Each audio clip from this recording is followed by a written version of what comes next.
want to be me. Okay.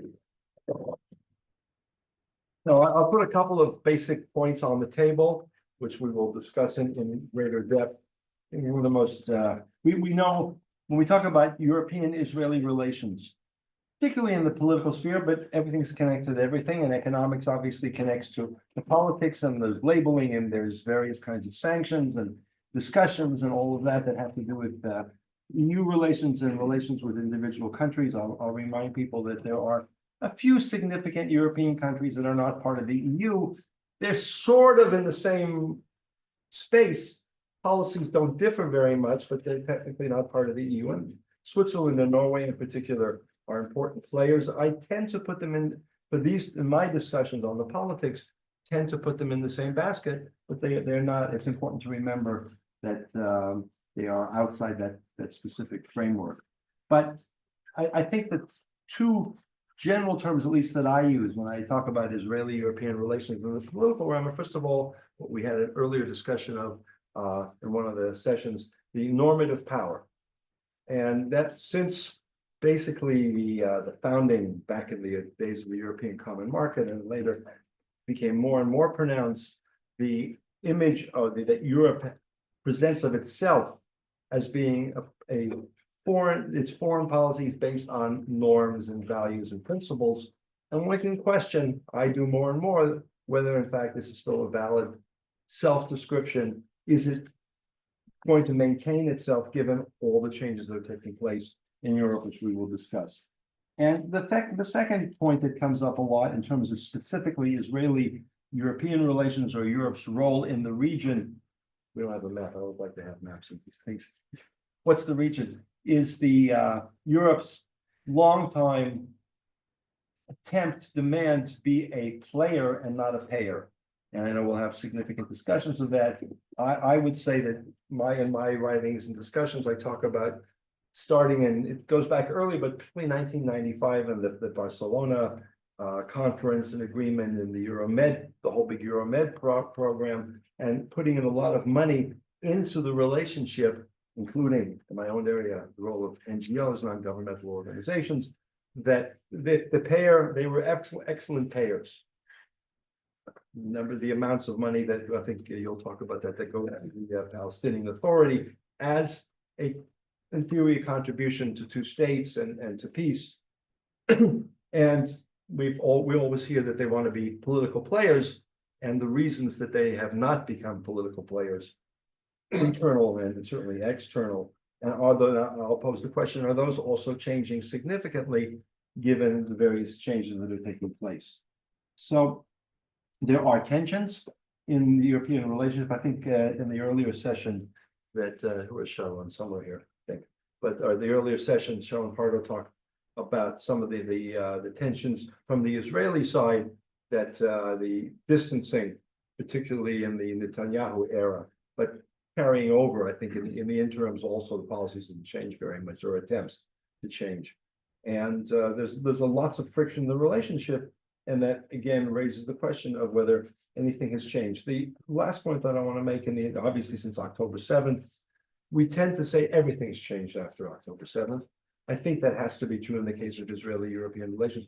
To say that things have changed is easy. To talk about the direction that they are going or might be going in is something that's requires some more thought, and I think that this panel will hopefully be able to address that issue.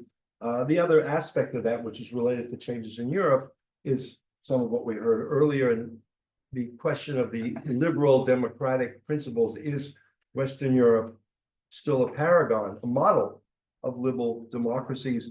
Or if we look at the changes that take place in Europe, they're going through many of the same changes that are taking place, more or less. Israel may be just right in line with those changes as part of that process.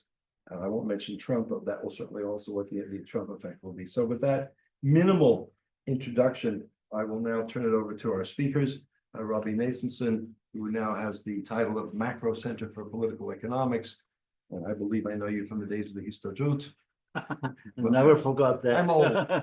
It's So, 30 years ago, yes. So thanks to all the panelists for coming and preparing discussions. Yes, thank you very much. Sharon, I just talked badly about you, not you. You're an accountant. Can somebody connect my presentation? Ryan, would you be so kind to share Roby's presentation? It's supposed to be on the desktop. Yeah, I mean, what I want to say, since I was the head of the economic department of Histadrut, this was until 95. Then I was the head of the Administration for Economic and Peace Research at the Prime Minister's office during the Oslo Agreement. And during that time, yes, we had a very strong and intensive connection to Europe, to EU as such, because this is part of what I intend to say. EU was the facilitator of the Oslo process and generated what you mentioned later after the Oslo in 95, the Barcelona process, which was the idea relying on Oslo to generate here a regional cooperation and hope for the future of the region, relying on that idea of regional cooperation. But this is not the issue I will talk about now. My introducing remarks relying on the directive of Gerald when telling us what to do in this panel. It's limited to 5 or 6 minutes, and the idea is to give some inspiring input towards our discussion then and questions and answers. What I'm going to tell is relying on a paper that I wrote jointly with my colleague Ariel Lindenbaum about redefining Europe engagement and the Israeli-Palestinian conflict following also October 7th and the consequences of that horrible, of course, traumatic event for us for EU-Israeli relations. And the question then that we ask now ourselves is what is the role that Europe can probably play regarding the new situation following October 7th. So if we look at, give you some insights and then some ideas, and then we will have questions and answers, I believe. I'll just say that we're gonna do the last half hour at least will be devoted to audience questions and answers. Just hold on to your. No, I just want to justify why I'm not having a long presentation with many slides, but just giving you some ideas, some taste of the hypothesis, and then we can discuss about it. So if looking at the European historic role in the region, so we can divide it into 3 phases. The phase where they were actually an observer. This was actually until the beginning of the 90s, when they through the Oslo process, but also with many initiatives that happened before that, they became a very proactive player in the region, not only a payer, but also a player in the region, a very important one. And it is not a coincidence that Oslo is was in Oslo and not in Washington or wherever.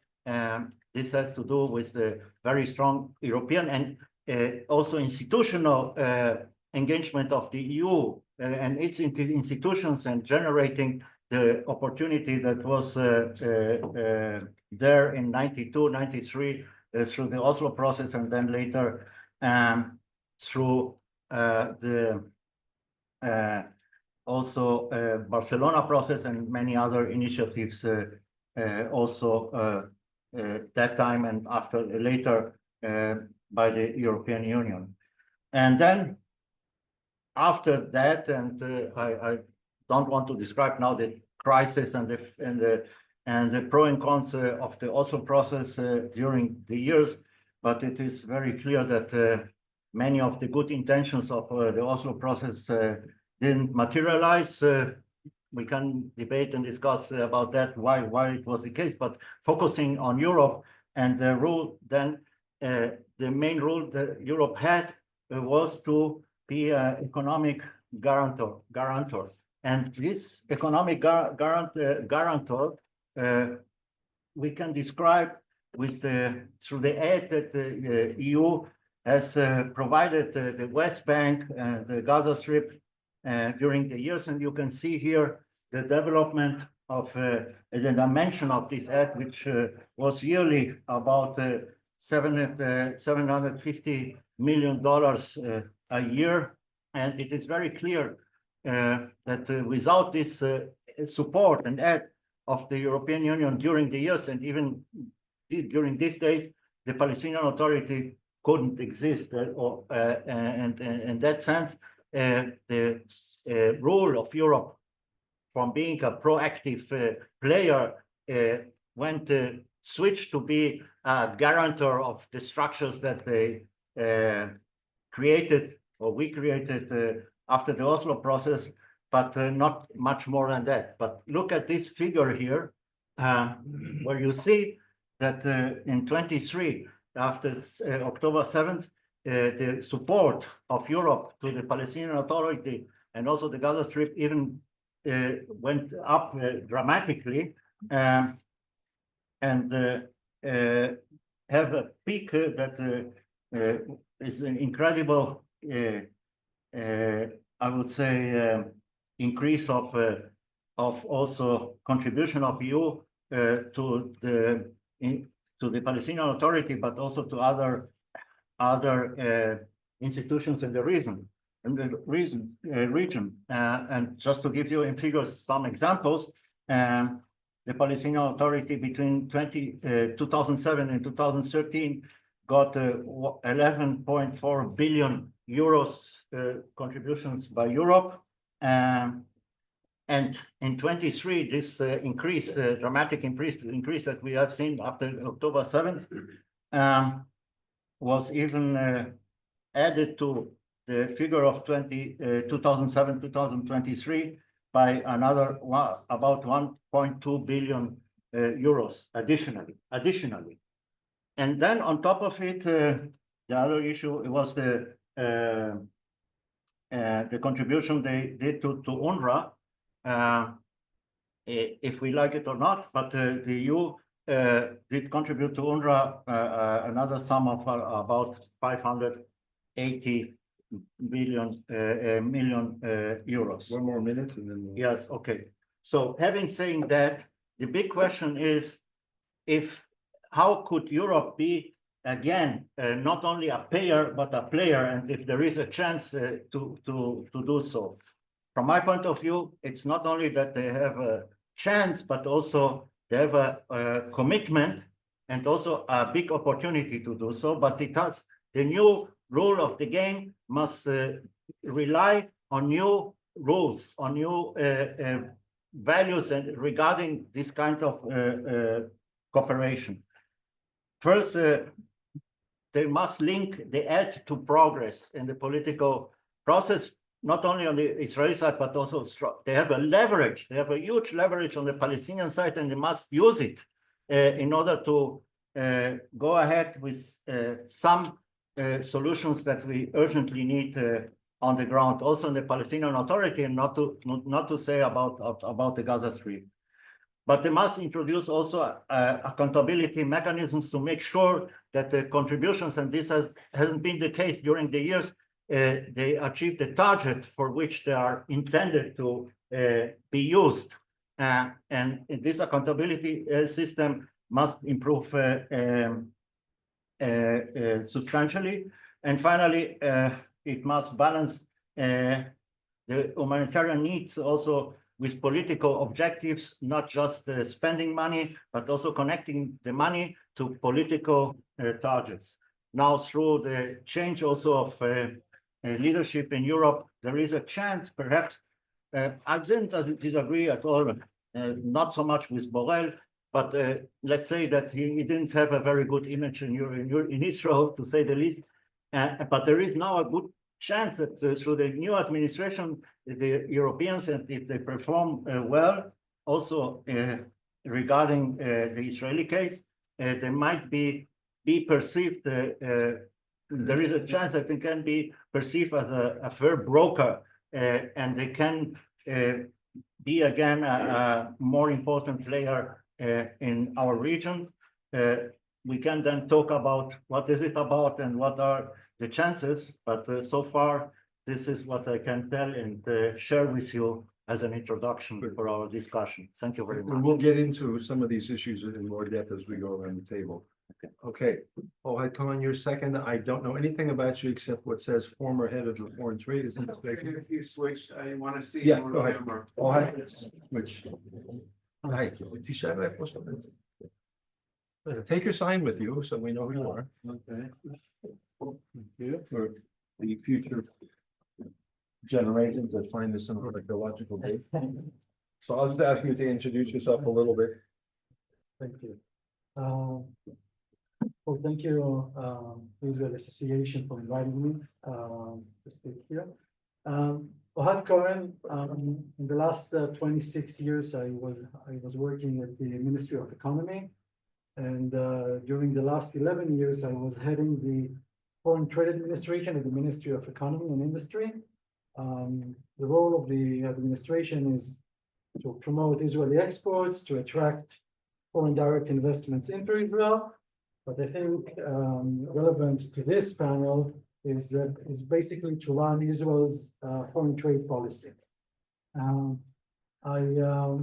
left the retired early retirement from the government at the beginning of this year. So this year I'm in my cooling down period.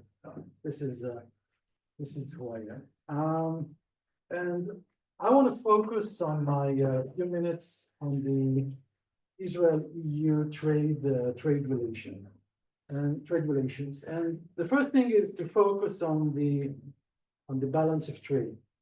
The overall trade balance that includes trading goods and business services. Business services is everything that is software, R&D, doesn't include transportation or tourism. The overall, and without diamonds, because diamonds, you know, they mix our trade data. So the overall trade balance is about 52 billion US dollars, of which around 28 is EU exports to Israel, and about 24 is Israeli exports to the EU.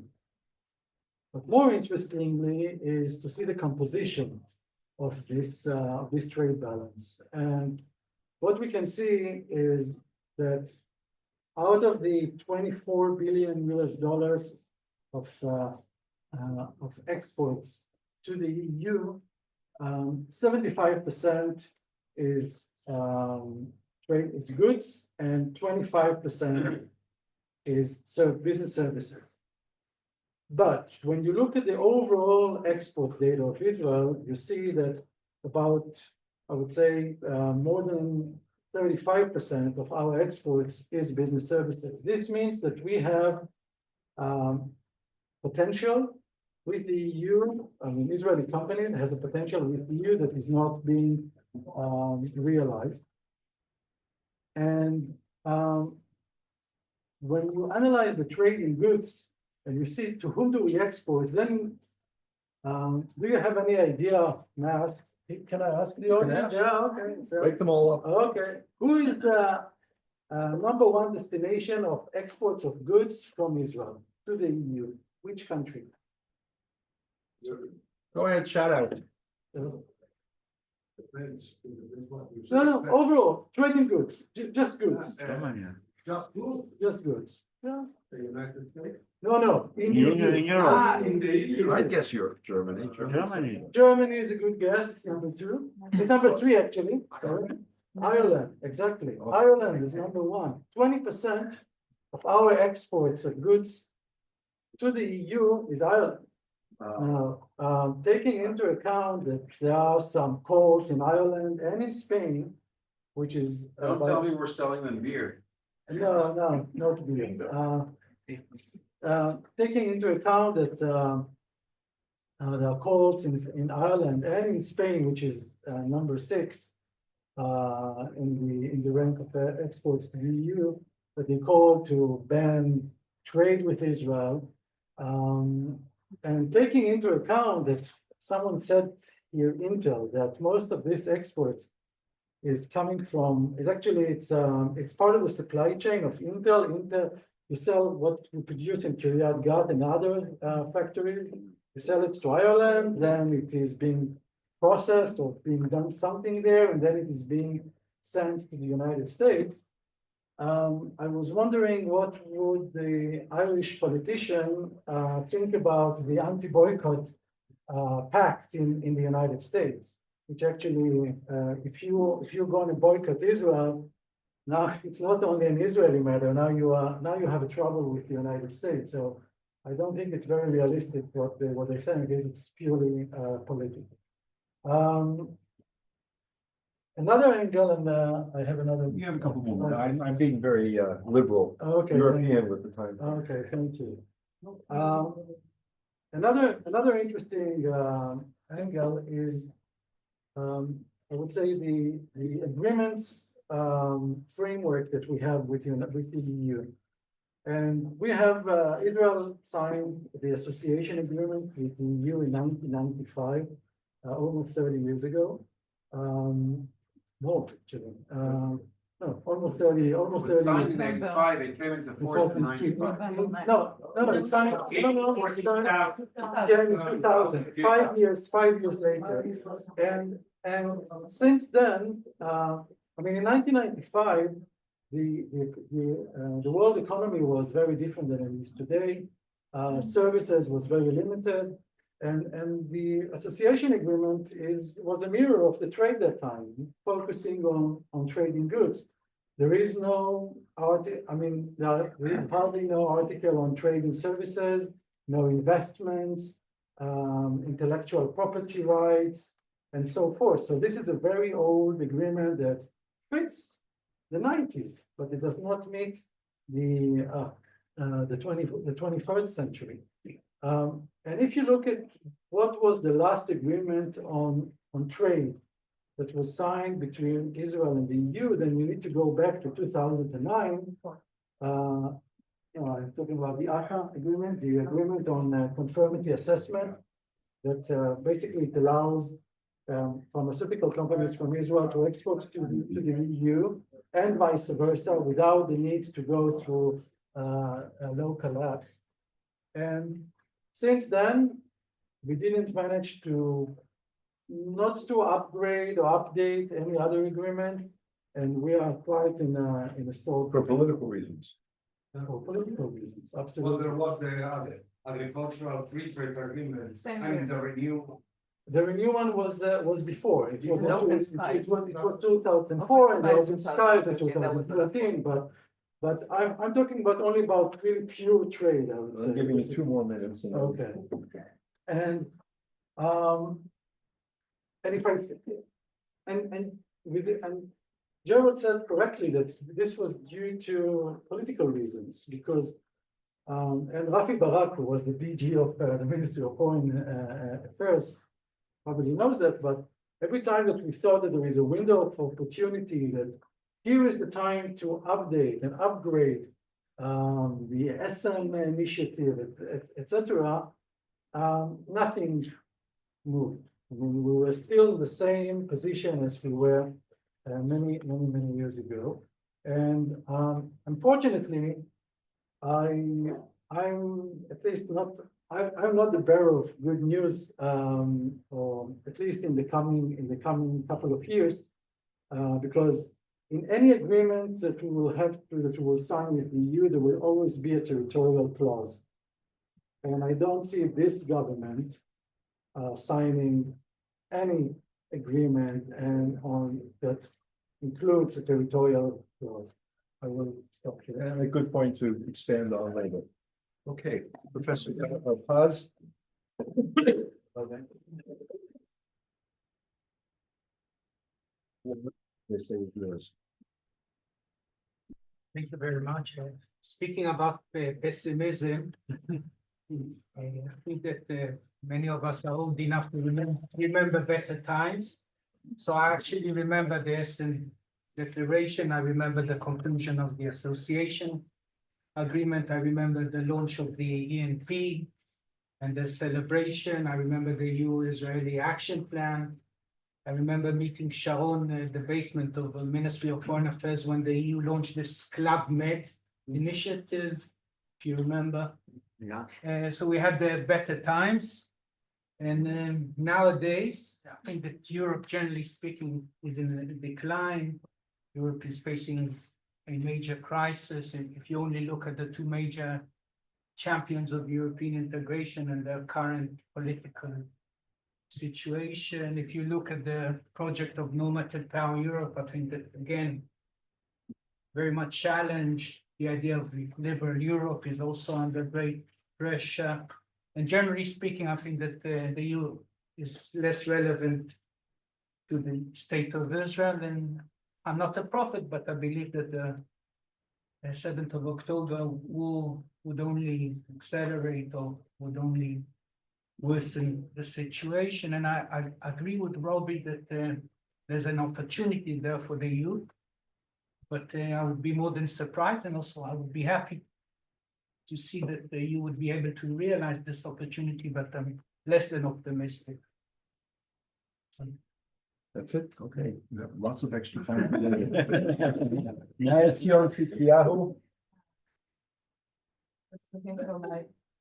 You can fill in my.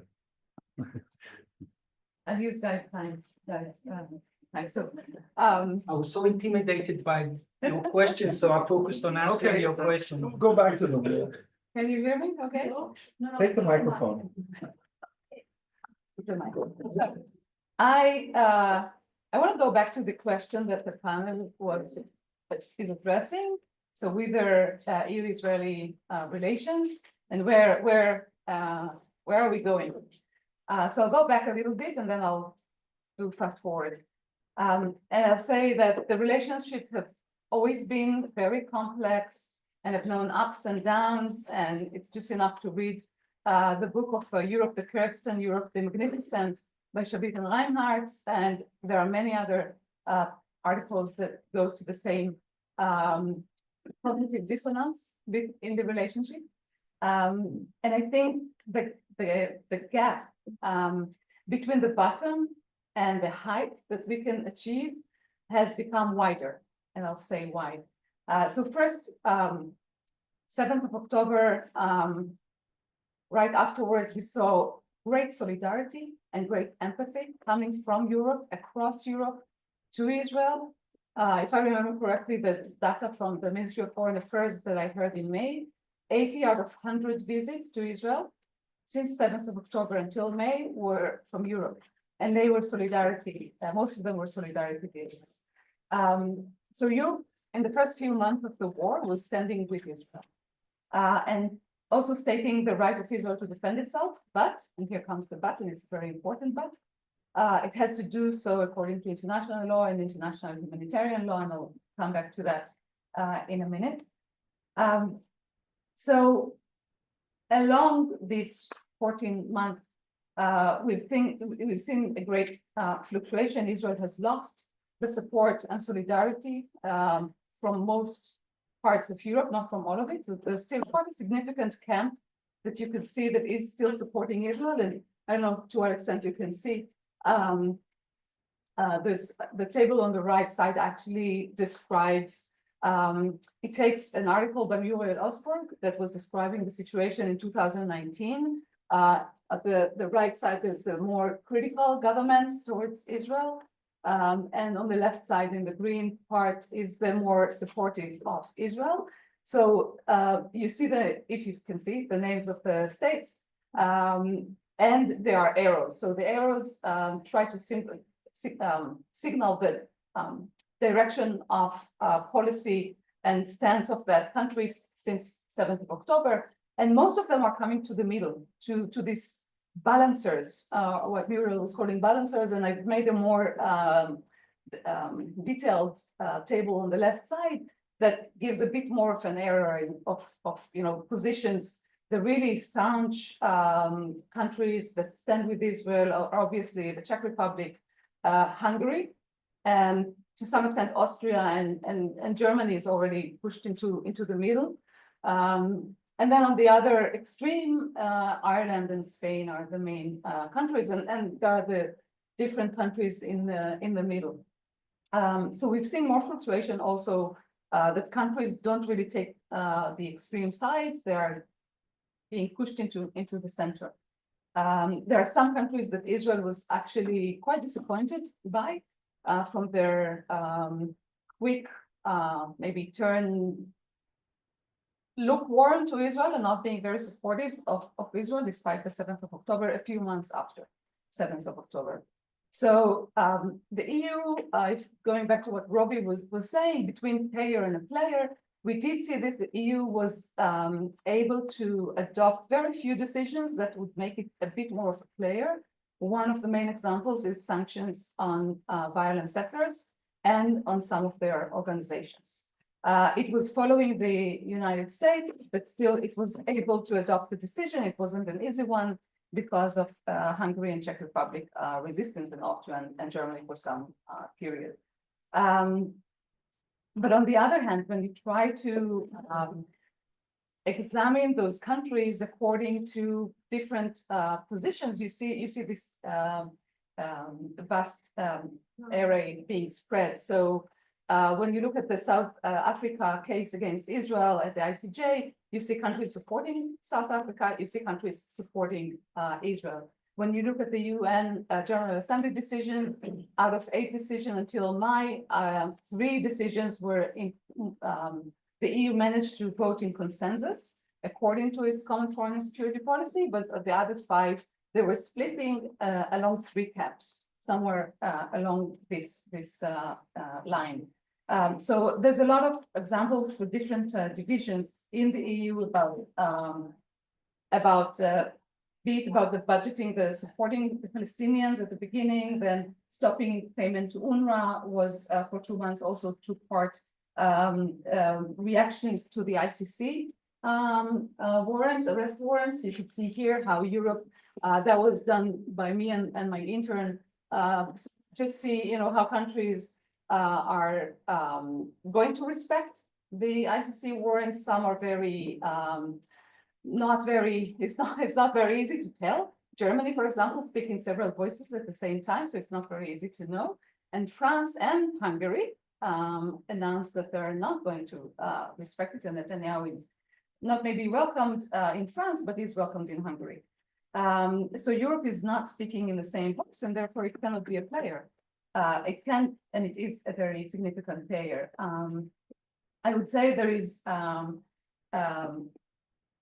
also a big gap between the governments and the public opinion.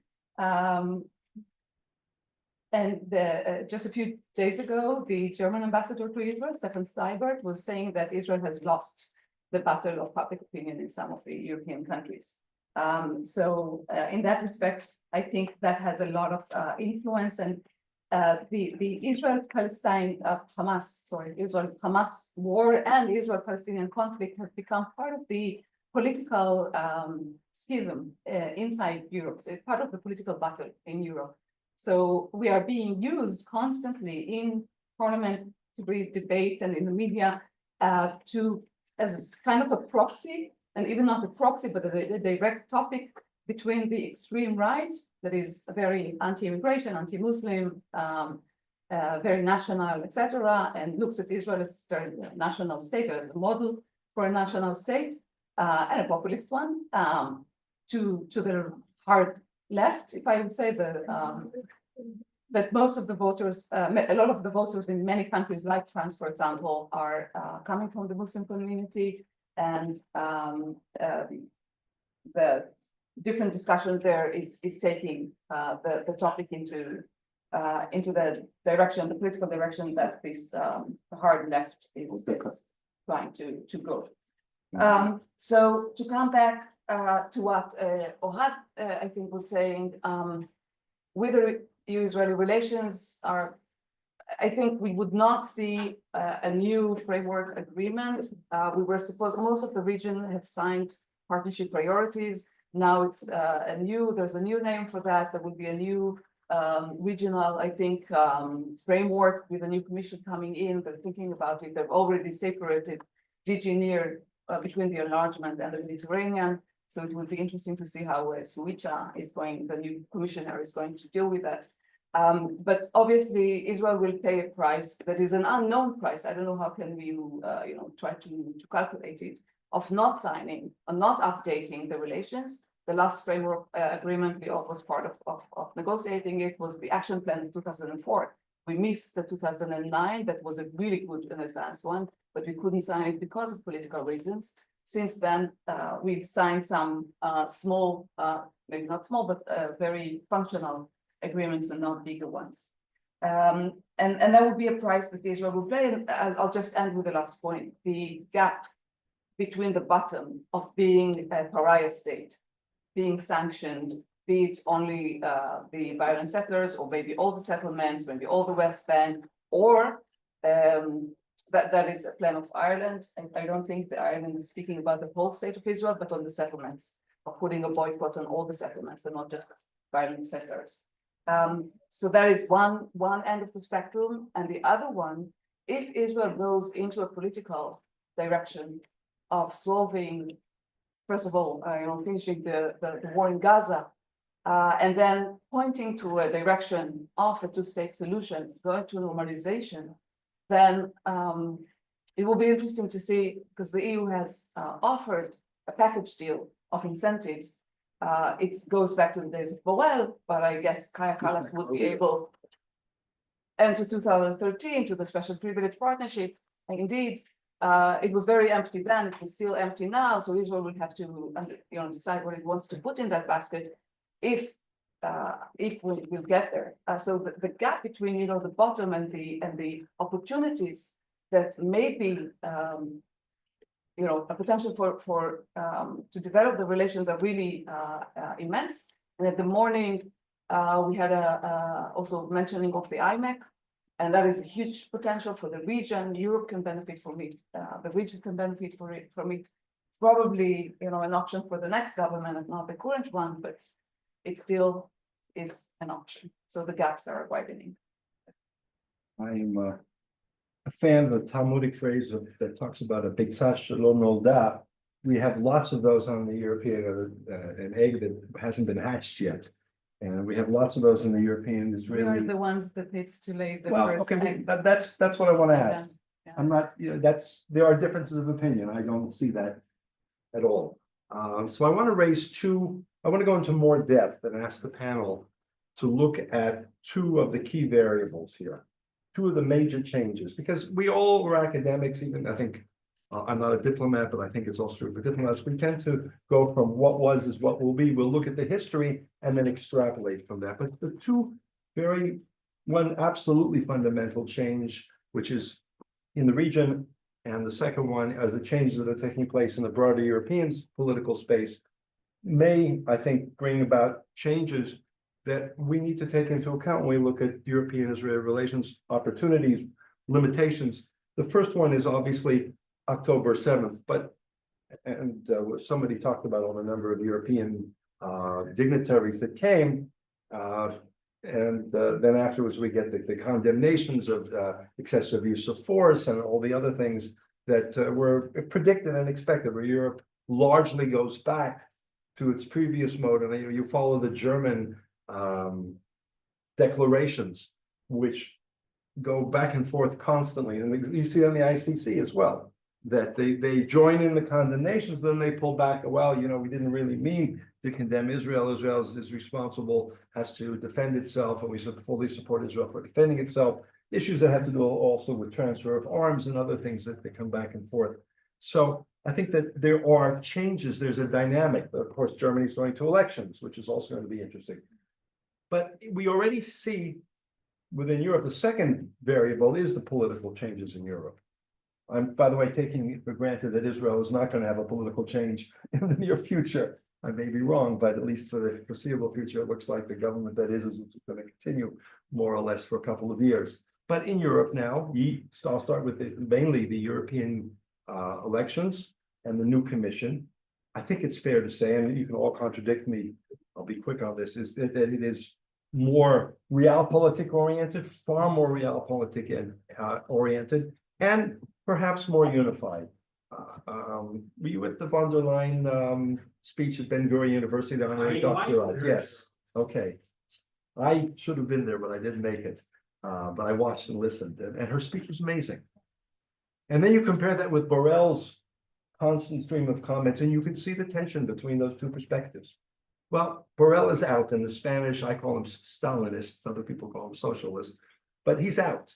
And the new Vice President, High Commissioner, I don't remember what we call him, the High Representative for Foreign and Security Affairs, and I think the securities now there's a defense minister, but the EPP, the more conservative elements of the European Parliament, von der Leyen and others have much stronger control, and there's much more unity, it seems, philosophically, politically within the European Parliament, the European Commission, and particularly with the new, as I said, the new High Commissioner for High Representative. How do you pronounce her name? Kaya Kallas? Kaya, okay. Kaya Kallas from Estonia, who, from what I can tell, has a strong foundation, as most Eastern Europeans do, sitting next to Putin in realpolitik. And that means that some of the major differences between Israel and the dominant European perspective on security and other issues could be significantly diminished. So I am more optimistic about the possible relationship. I see a new regional security architecture that Israel is largely imposing on the region.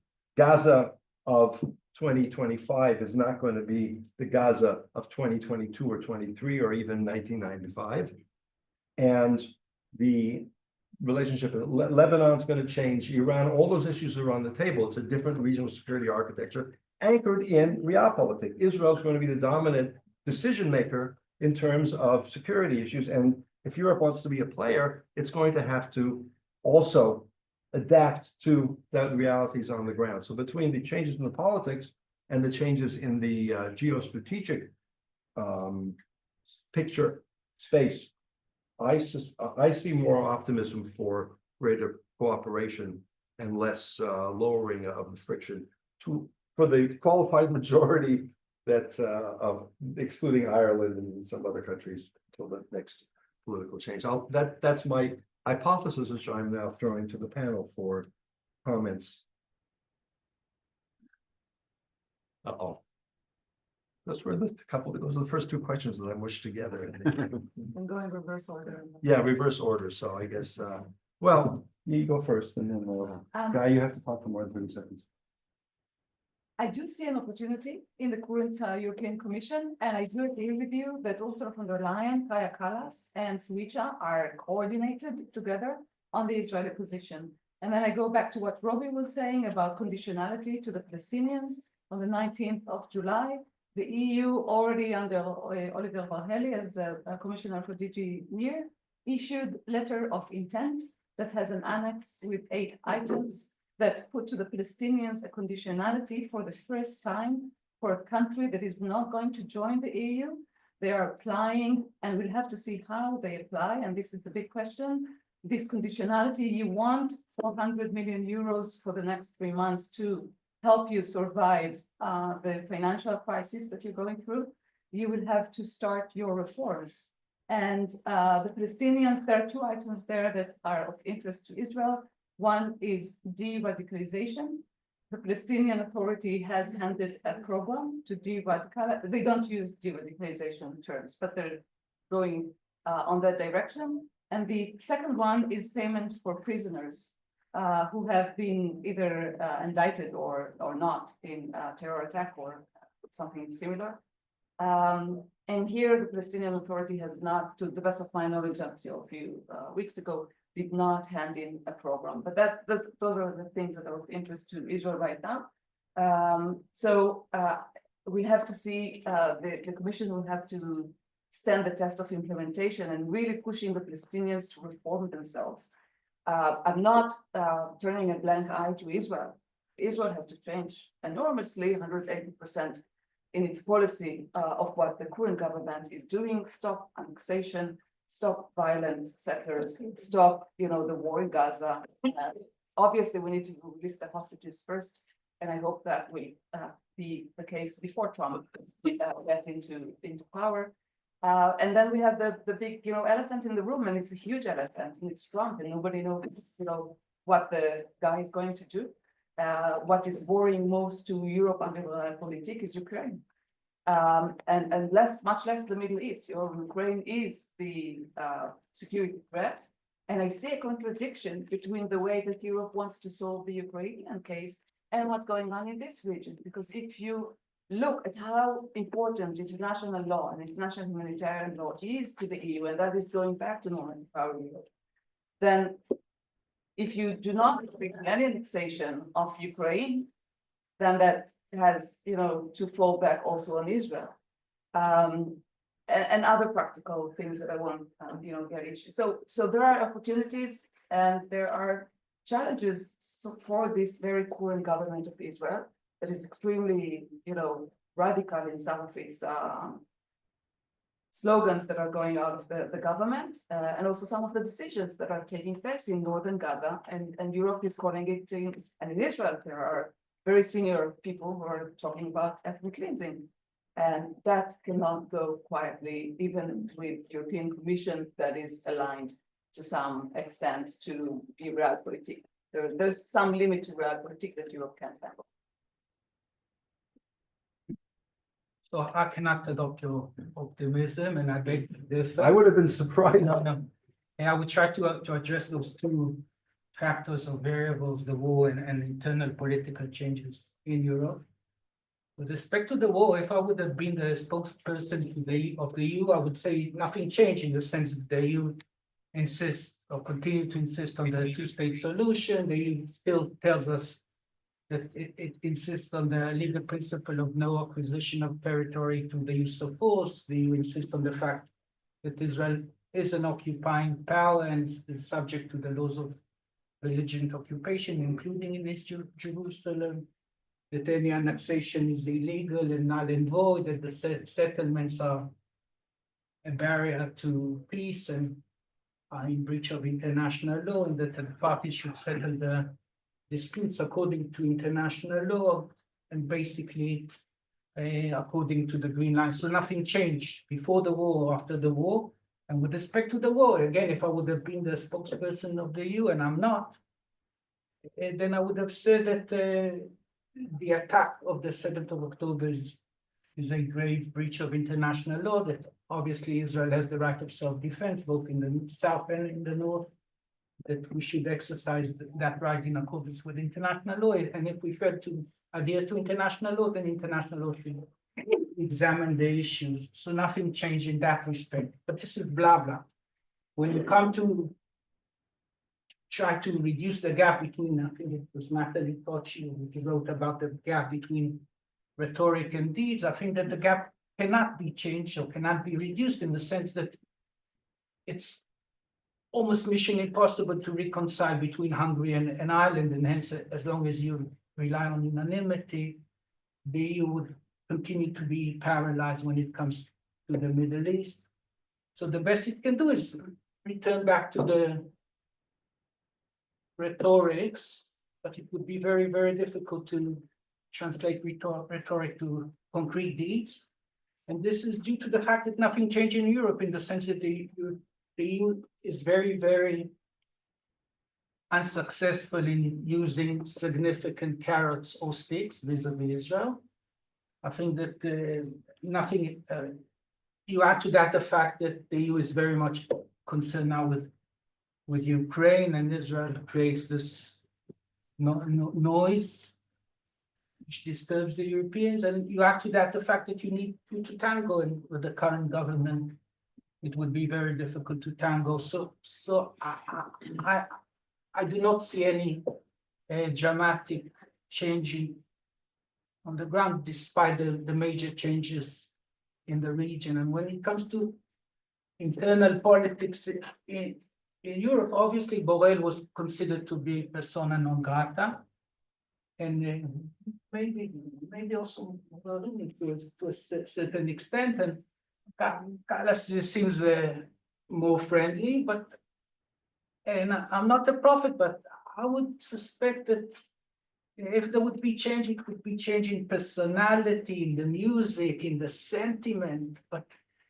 even Borrell did not represent the EU. He was speaking on his own behalf because he couldn't align the 27 member states to any meaningful statement or action. So it was Borrell and not the EU as such. You don't think that the changes that are taking place as a result of the political changes within the EU and in the broader sphere will make the current or his replacement, Kallas, more representative, have more Could be. I mean, leverage?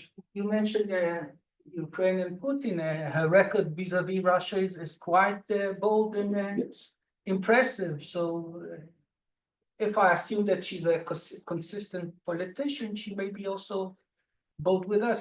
Obviously, the sentiment is much more delicate, and Borrell was provocative, etc. But by the way, I don't think that I've been to Spain maybe in the last 10 years, 12 or 13 times. I don't think it's conducive to refer to them as Stalinist, etc.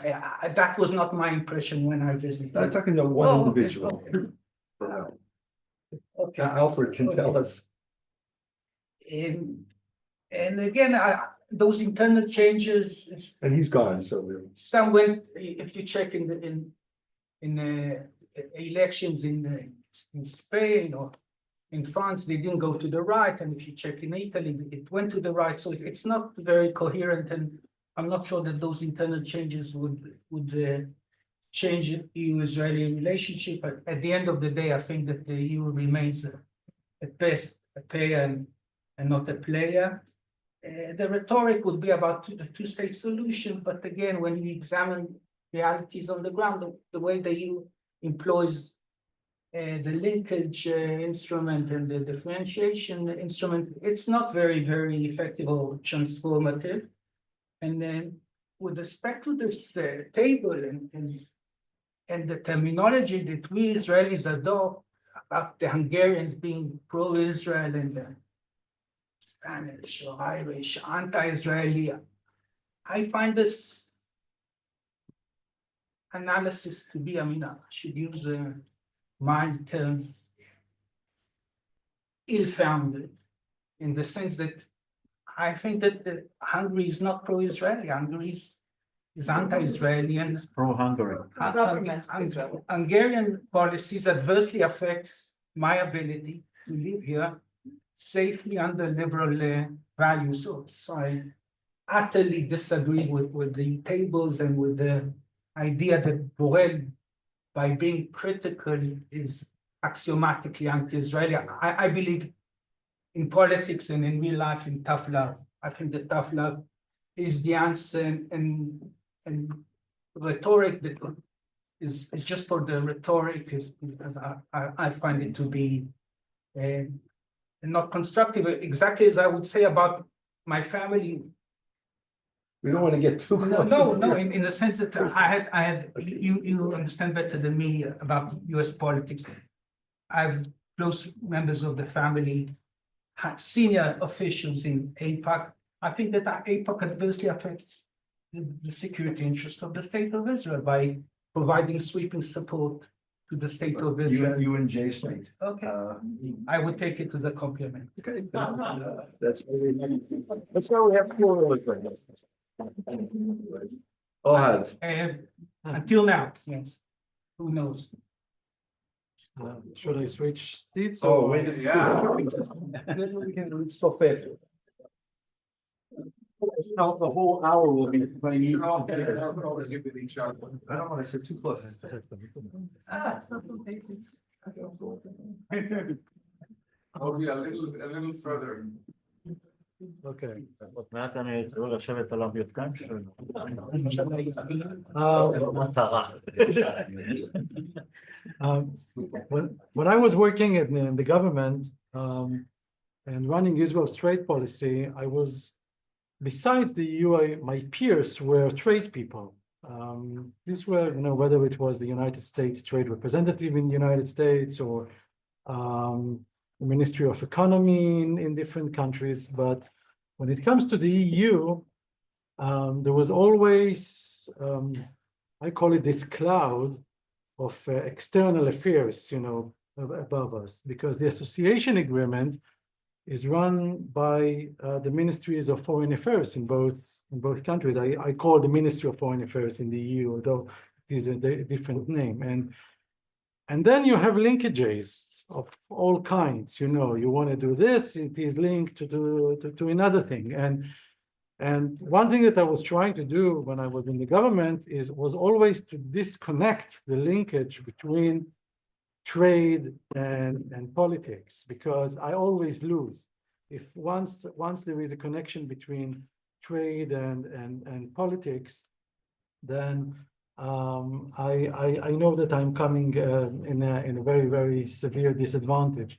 So whenever we wanted to do something with the EU, and I will just share with you, one time I met the DG Trade. It was a few years back. I don't want to call his name. And I told him, you know, we have an old association agreement. What do you think? Should we sometime upgrade? It is not an ask. I'm not proposing. You know, we're just thinking. And he was bluntly telling me, go to the parliament. You know, I mean, what do you want from me? If the parliament will tell me, yes, go ahead, I will lovely do it. But if not, then I will not do it. And I don't see it, you know, in our priorities for the next decades. And I was not mad at him. You know, I really understood where is he coming from. And even now with the new college, and especially when there is a commissioner now for the Mediterranean, she's a Croatian, I don't recall her name. Switcher. Exactly. Switcher. So and you know, when looking at the mission letter that the Commissioner for Trade and the Commissioner for Mediterranean received, you know, there is always a mission letter from the president. I was really looking to see the word Israel there. Is there something in Israel? So for the Commissioner of Trade, the whole Middle East is out of his scope, you know, although I don't know if you know, but he used to be an ambassador of Slovakia to Israel during the 90s, during the late 90s, the Commissioner for Trade. And even for the Commissioner for the Mediterranean, there is talk about Gaza, but there is nothing about upgrade, update, encourage, endeavor, you know, some words that you can rely on. So so I don't think, and I have to be, I'm not as pessimistic as you are, Guy, but I'm not as optimistic as you are, Gerald. I'm somewhere in between. I don't think that Palace will dramatically change the position because there are still 27 countries and there is no coherency there. She will not be able to do that. So no one will put it here. So one thing that you said it. And finally, I think that right now the EU and maybe you're going to refer to it later, Gerald, but I think that the EU will have now bigger problems. One is the imposition of duties by Trump on the EU.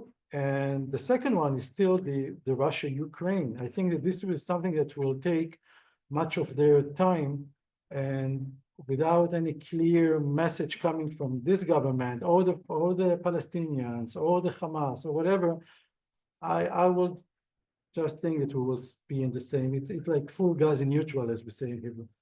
Thank you. Okay, Robbie, you get to Yeah. cast the sign. Yeah. First, Ohad, oh, it's not my glass.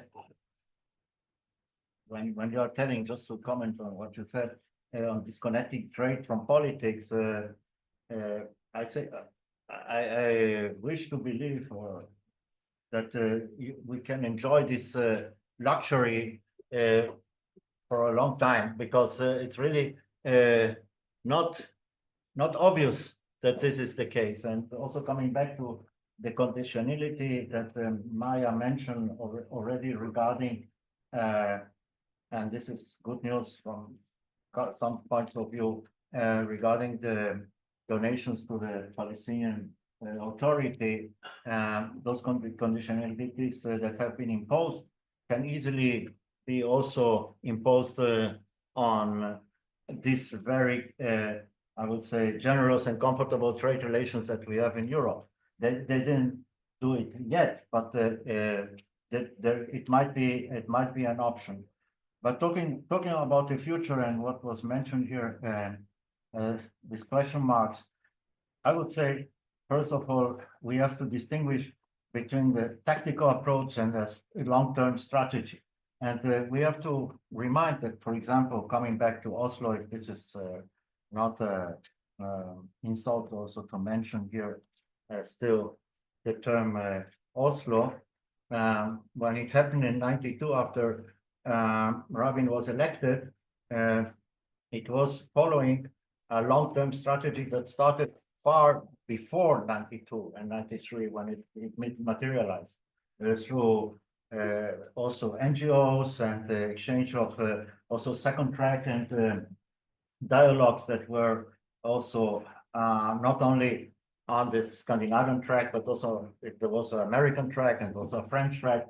And I was part of some of this. okay, me as well. But anyway, at the end they choose this one, but they could have chosen any other one. And what I want to say is that now in the present situation, it goes without saying that with this present government in Israel, there's a non-starter, nothing to talk about that we can even mention any of an idea coming possibly to a final status solution with the Palestinian or things like that. Is there a Palestinian partner?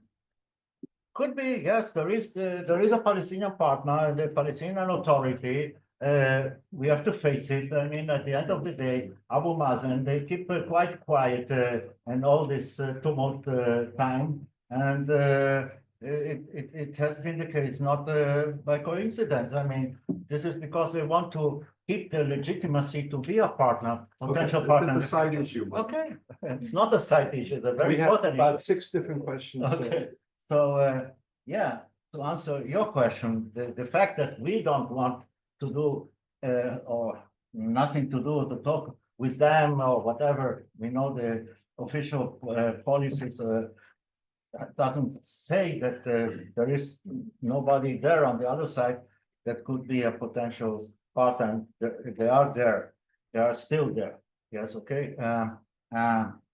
And this has also to do with legitimizing Borrell because and also marking him as an anti-Semitic and things like that. I know him personally, and I know for sure that this is not the case 100%. He's kind of course, traditional social democrat. He has this traditional social democrat approach, critical to Israel, but not necessarily anti-Semitic.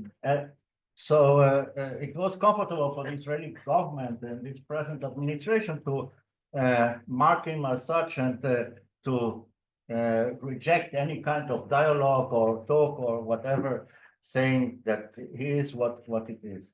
So what I would say is what we should think about at this present situation is to think about this future strategy when the time comes that hopefully perhaps the political scene in Israel will change.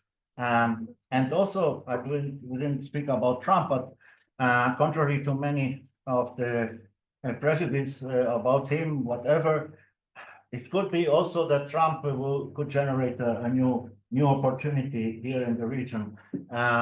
The Abraham Accords, we have to remind, they include also a paragraph about the two-state solution. Nobody talks about it, but it is there. And other issues that are related to the enlargement of the Abraham Accord that will be according to the American interest and not to the American ideology. And the policy of Trump is about interest and not about values, different from Biden, for example. And this could also generate here a completely different reality. Okay, we have So, other okay, topics so, to go to, okay, but I want to so start. at this stage. I'm going to start with Lior and then we'll move forward. So hopefully there are about 6 or 7 people that have questions. So, Thank you very much. I would like to show observation. I think since I remember myself in these panels, was always whenever there was a Whither Israeli Relations panel, it was, I think, the first one I've been to was Professor Torges was saying, you know, are we going to get membership? And it sounds like, yeah. 2003. that was And the first time I This is, this is history.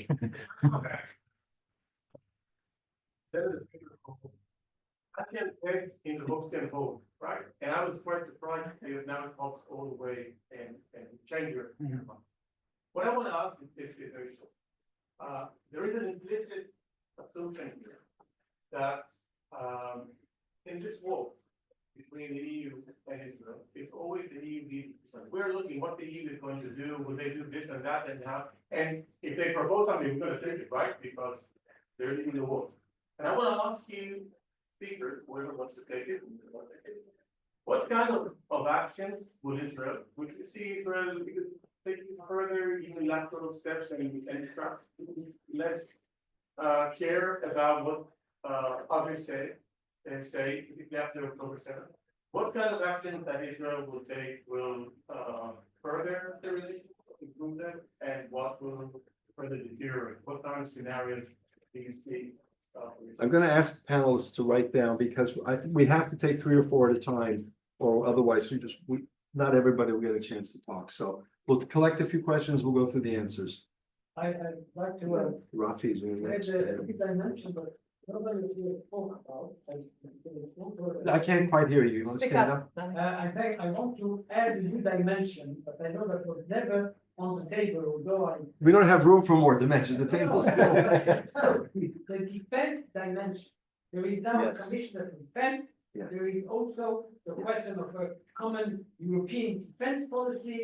There is arms sale of Yes. Israel to Europe. Yes. It's a whole new dimension that for some reason we leave it on the side. There is the PESCO, and there is a lot of things happening, and obviously there is Trump and NATO and Ukraine and Turkey and all that. Now, here is a new subject, where I know that in Israel, also we haven't made our mind if we want to cooperate with European as a whole, or only with individual countries, etc. But this is an old new area that could be a positive one. And again, I know public opinion in something doesn't mean something else, but here is something we can maybe explore for the benefit of the two sides. I was actually a point that I was going to raise. We have the sale of the Arrow 3 to Germany. We have a sale to Cyprus. We have a sale to Finland. There are a number of sales. We are training. And we have Europe suffering. Yeah, those are all, and it's all the whole European move towards more realpolitik. So that's good point. But Okay, I'm just going down. Rafi, and then Following these questions, a very short one. Does the Israeli government has an agenda, what to do next in Europe if the opportunity will come up more? if there was a foreign minister who lasts more than 6 weeks, we might actually get an agenda. We, Okay, before that goes with the before initiative Oslo, question. we had an agenda, the trade.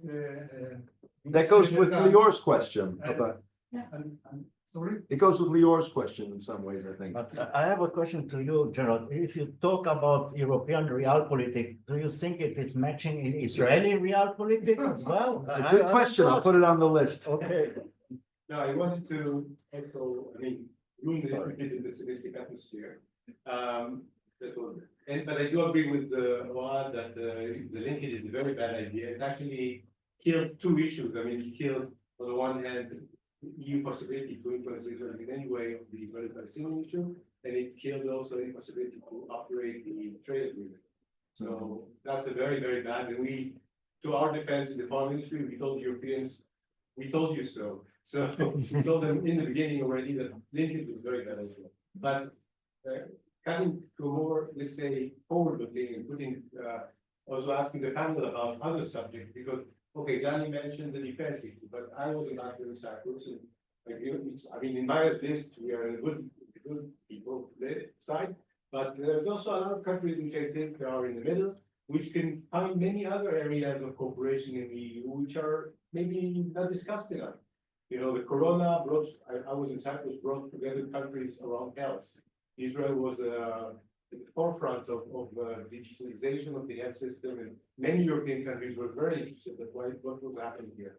Then we have all the issue of cyber. It's true that we have also problems with that, but still, you know, Germany, heads of cyber, visits Israel regularly, and she comes to all the cyber tech and everything, and she's always very keen in cooperation. We have very strong cyber cooperation. When we talk about AI, this is, I'm for sure, with many European countries, going to be a field which is going to create a lot of interest. Then we have travel and tourism, you know, which is growing. Israelis, at the end of the day, travel to Europe. There are many in normal, I'm not talking about 2023, but in normal times for 2024, but normal times we have more flights to Europe. I mean, I was in Cyprus, we are flooded by Israelis, in Greece as well, in many other countries. So Israelis find Europe as a hospitable place to visit, and they do so more and more. And the last topic, which I want to make, because I don't want too long, we discussed it this morning already, climate change, energy. These are challenges for the future. Israel is still seen by many, also in the EU, by the way, by Ursula von der Leyen for sure, but also by many others in the EU as part of the solution, not as part of the problem. So these are the issues on which we can develop. So I don't want to ruin the pessimism, but I think there is a lot. If you do want to promote EU-Israel relations, there is a lot to do in many other fields which are maybe underexploited today. I think Alfred is next. Okay, I am trying to put some academic input in our discussion and think in the long term, what are the variables that in our relation with the EU should count. There are two things. There are emotions, and on the other hand, there are interests. And when I say emotions, emotions on the EU side and emotions on the Israeli side, and interest on the Israeli side and interest on the EU side. Now, when I speak about emotion, I think that memory plays a big role in this relationship between EU and Israel, values, and of course, the need to go to elections. And to go to elections, you must be well seen by your public opinion, and this has to do also with emotion. When it comes to interest, what I hear more and more in Europe, and nobody speaks about here, is that we must take into account the global south. All the time, we must take into account the world is changing, etc. And the global south is very big. There are many people, and these people are saying things, etc. that we must take into account. On the other hand, that goes into interest. This is interest. It's not emotions about the global south. It's interest. But when we go on interest, of course, there are many that fit Israel's needs or position. Cyber, it was mentioned here, weapons, Katarivas, discourse, etc. Now, I think that's my view, that when we think about emotions, the trend is against Israel and the Jewish people, because I think that whatever you might think, the memory of the Holocaust is fading, and it has helped in the last 50 years a lot in EU-Israel relations after all, okay? And the new generations don't give a shit. Their history begins in 1980, okay? And also I keep saying, why are Spaniards and Irish so, say, intuitively anti-Israeli? Because they always repeat, we were not involved in the Holocaust. And this is what makes that Germany makes like this when Israel peeps, okay? This is an argument that we don't want to hear. Just remember that Ireland signed the Adolf Hitler death book, so. Yeah, but I mean on the whole, okay? Also the British, Now, Catholic and this Protestant. being said, unfortunately or fortunately, I don't know, if the world, our world, goes to a third world war or to a war, Ukraine, whatever, tension, etc., this favors Israel. I mean, why? Because Israel is perceived in Europe and in all the world as a little dragon, a middle-sized military power, and we will need them. We will need them. If on the other hand, there is no war, and we go to a Pacific situation, and the global south is being taken into consideration, diplomatic, that goes against Israel's situation with Europe. Now, you might say, no, you are. Okay, you gotta That's finish. my analysis. Okay, back. Your turn. Just some short comments. We talked about trade and politics, and we know that the EU, for example, has upgraded long ago, I think, the trade agreements, all the association agreements with countries like Morocco, which is an occupying power, and so. And this is one point. Which gets back to the emotional aspect rather than the Yeah, consistency. and also it's not directly politics with Israel, but also interests and everything. But the more important thing for me to add, in addition to what Ohad was saying about the problems with the agreements, is that when you ask Gerald about change or improvement, then I think everybody tends to think about something big will happen, something will change, we will see the change. But what I want, unfortunately, to comment is that not even thinking about going forward, but the fact that we are stand still for so many years with an old trade agreement is already punishing us and sanctioning us, although it's not an official sanction, thank God, but it's a very bad situation when you talk about trade, economy, and the rest. Which, okay, I think a lot of these questions can go back together. Tal. I'd like to suggest to the panelists that the main driving force of the phenomena we're seeing is the political fragmentation and the entire group of democratic countries in the world, which means that it's almost futile to expect coherence in any state's policy. They're just moving, being tossed from one extreme to the other. We talked about Spain. I'll have you remember that the current government sits in coalition with separatists. I can't think of something more polarizing in Spain. The extent to which the current government represents Spain is thus in question. So to your table, Maya, where you need to divide these countries, I admire the effort, but this is so fluid. Then the government changes, who knows what happens next. You have Austria pro-Israel, but there's so many anti-Semites there. So I don't know what that means that Austria is, the government of Austria is pro-Israel, and where it will go later when the weather changes and what will people, how they will operationalize their anti-Semitism. So it's just very hard for all of us. And the same goes for the situation in the EP. So the commentary I read is that there's basically, it's hard to draw ideological lines behind von der Leyen now because the various groupings in the parliament have been split. Some of the SMDs, for example, voted for it, but not the Spanish one, and not the Belgian ones, because they were upset with various other appointments. So that it's like, you know, it's very situational, right? It depends on what's going on. Everybody's waiting for Donald Trump to assume office and see what happens next. The same goes for the court. So this is uncharted water. The court has, for the first time, indicted a sitting prime minister of a democratic country.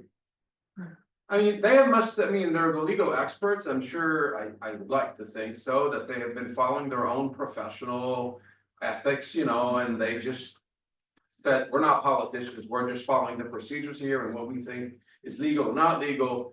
But there's always the political context. They have waged a huge bet, you know. This could come back to undo the court in the end. There are plenty of countries that say we still live in a Westphalian system. We still live in a system of nation states. We're not always pretty, and we don't like to be told by a court what to do. Because then we're back into a hierarchical church-like system where there are people who are somehow above the nation state. And Donald Trump has all the power to completely destroy the port.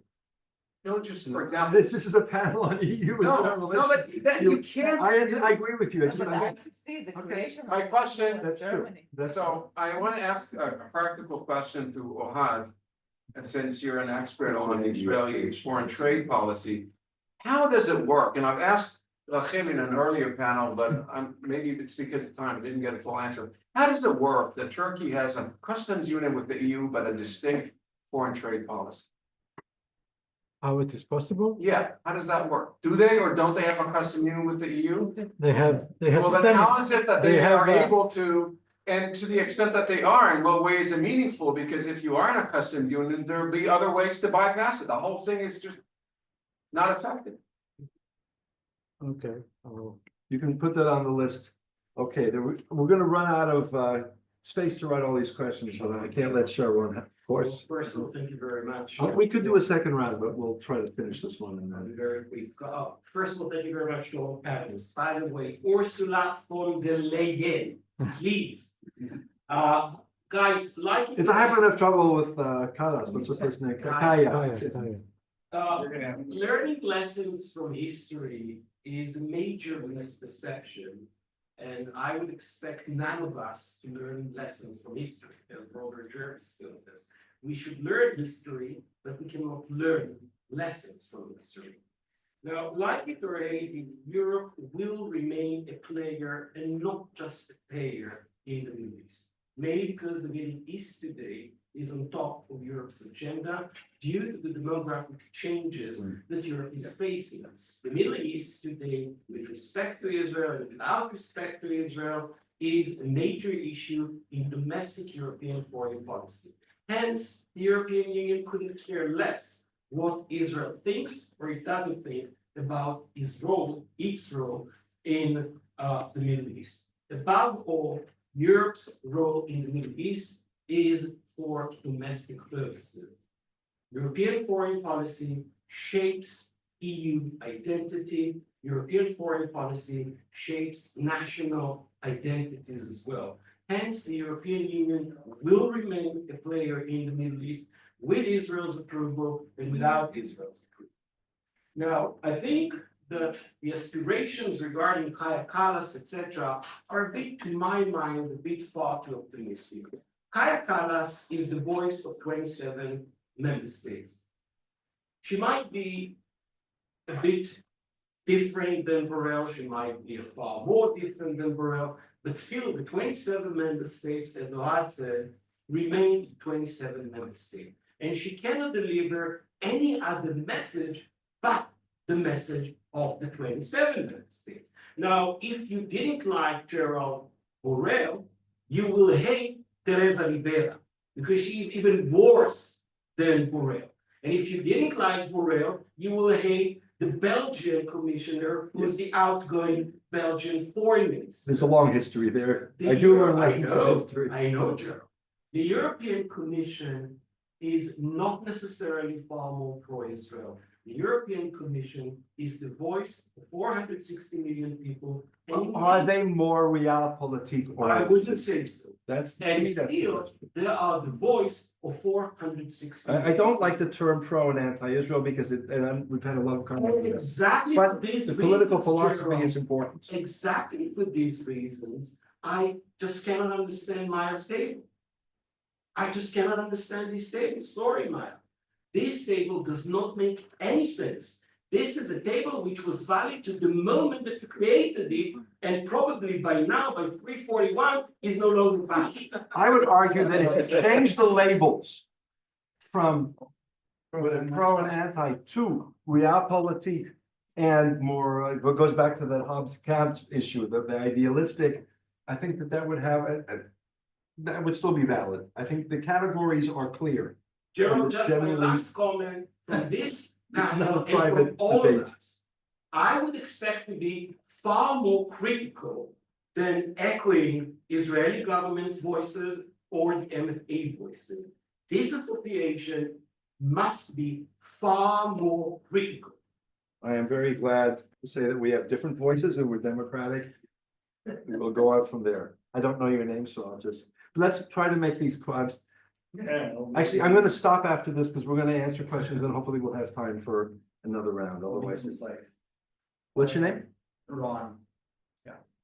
So what I'm gonna I write down. kind of read between the lines of the speakers on the stage and what else was said in the room, there are two main issues regarding the connection between Israel and Europe. One is regarding values or emotions, and the second regarding interests. And I think most of the people here agree that the interests are more aligning in the past few months or years, and the emotions or values are getting separated and moving further apart. My question is, how can Israel use,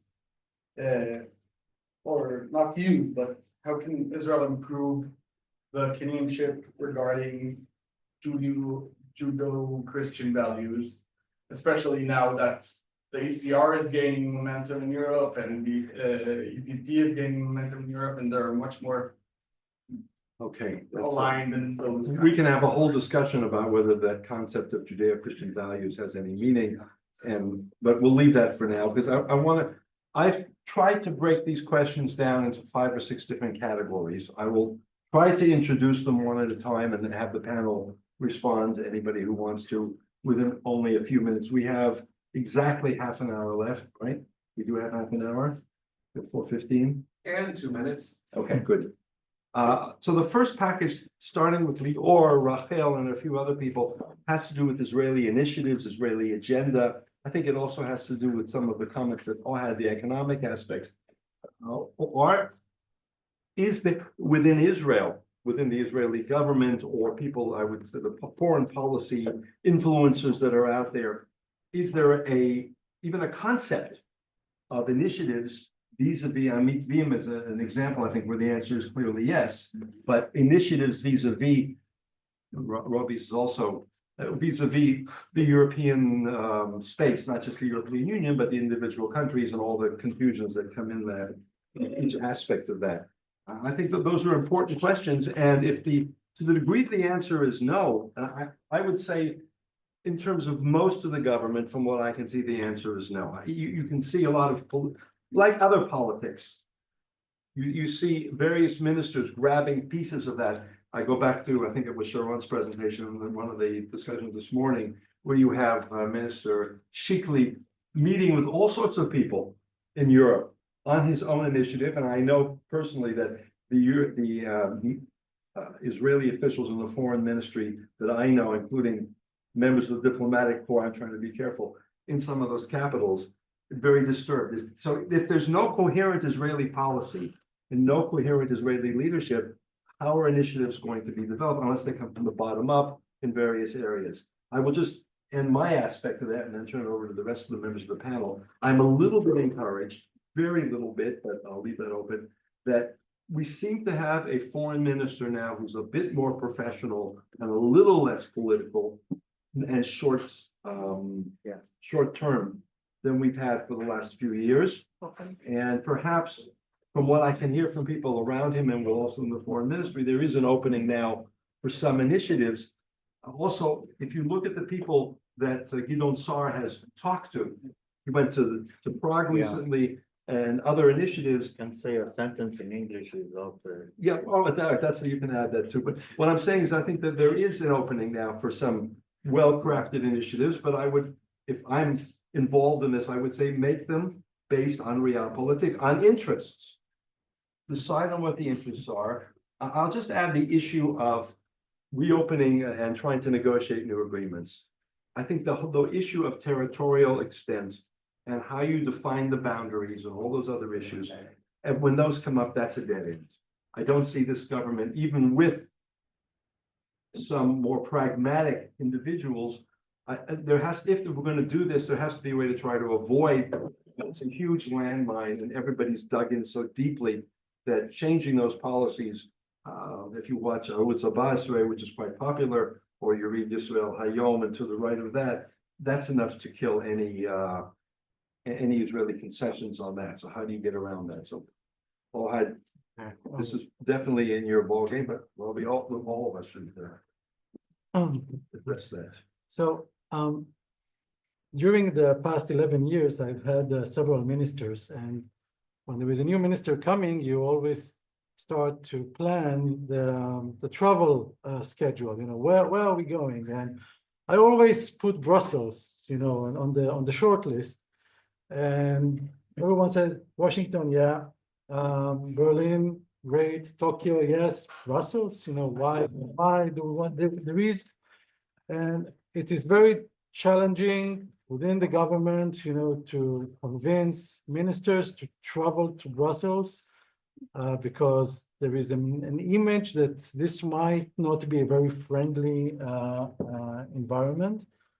And therefore, for example, at least the Minister of Economy, the last visit of a Minister of Economy to Brussels was 10 years ago. It was Naftali Bennett at that time, that actually he was very eager to go to Brussels.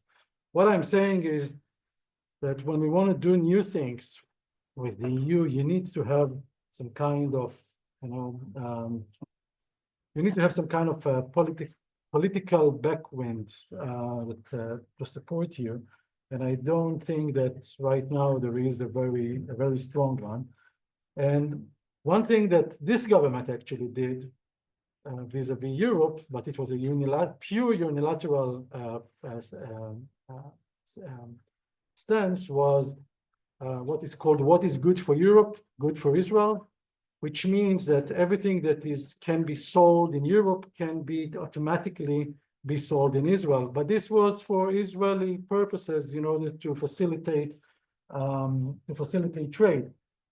The problem with this unilateral reform was that if we had hopes to have what we call mutual recognition agreements with the EU, or to have some kind of a bilateral regulatory forums with the EU doesn't need it anymore, because right now they have free gate to Israel, while we don't have a free gate to Europe. So this is the challenge.